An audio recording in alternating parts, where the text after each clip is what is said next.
Could you distinguish his job and your job? Yes, sure. That's one of the few things I can do.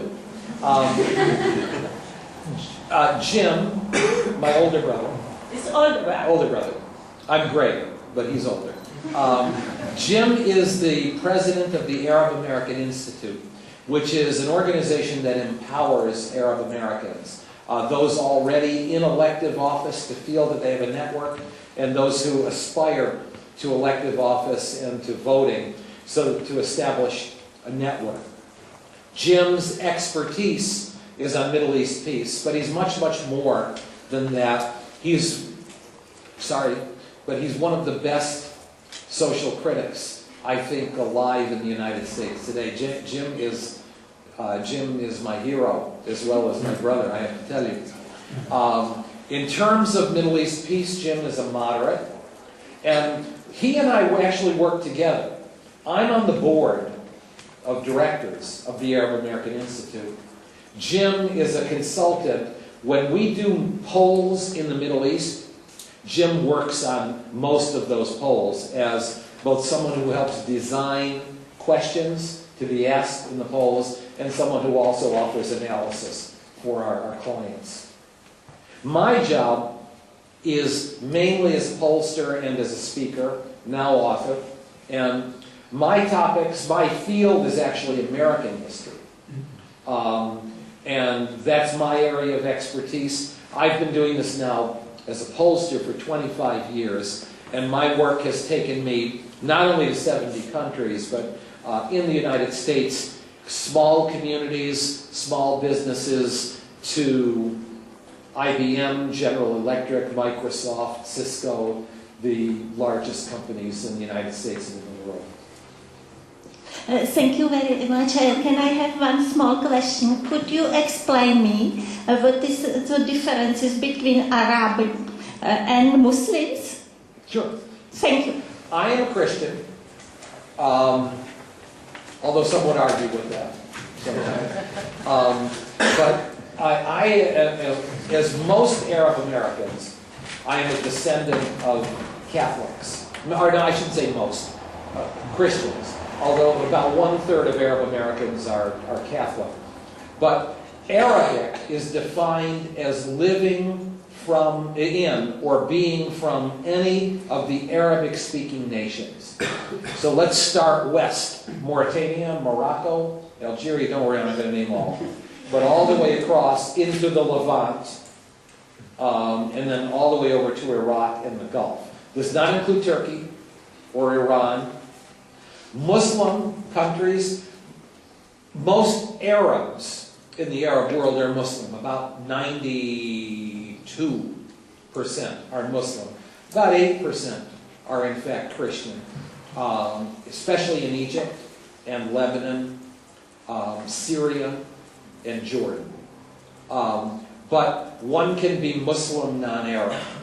Turks, Iranians, Pakistan, India, Indonesia, Malaysia, and so on. Arabic speaking defines Arab. I'd like to ask you, you missed by 2 weeks the speech, Barack Obama's speech on the hill here in Hračanské náměstí. The two of us couldn't be in the same place at the same time. Okay. But the speech for us was probably the lifetime experience, but what the first European tour of Barack Obama and this speech made with public opinion in the United States? First of all, Americans are focused on the economy and focused on the difficulties within the United States and its economy.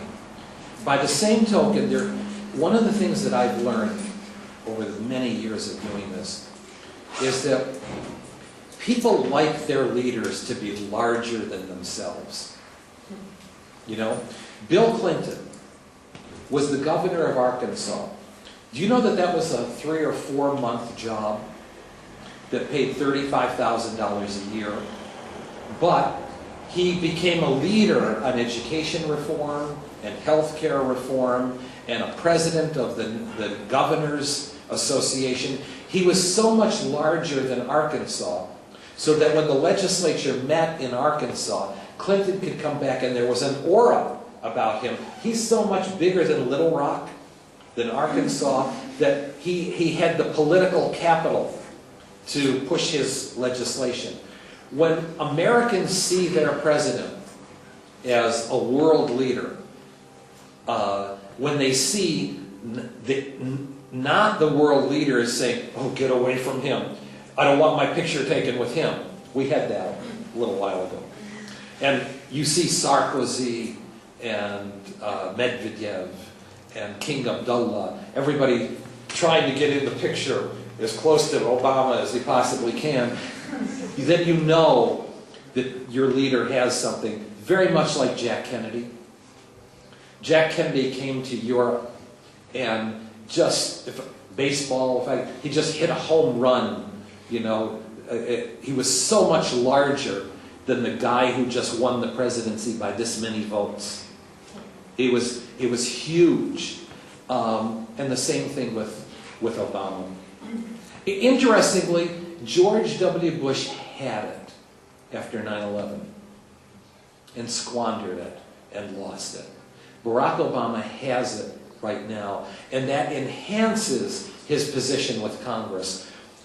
Who can sit on the stage with Barack Obama and say, I'm your equal, after he's been to Europe and he has received the adulation of fellow leaders as well as the publics where he spoke?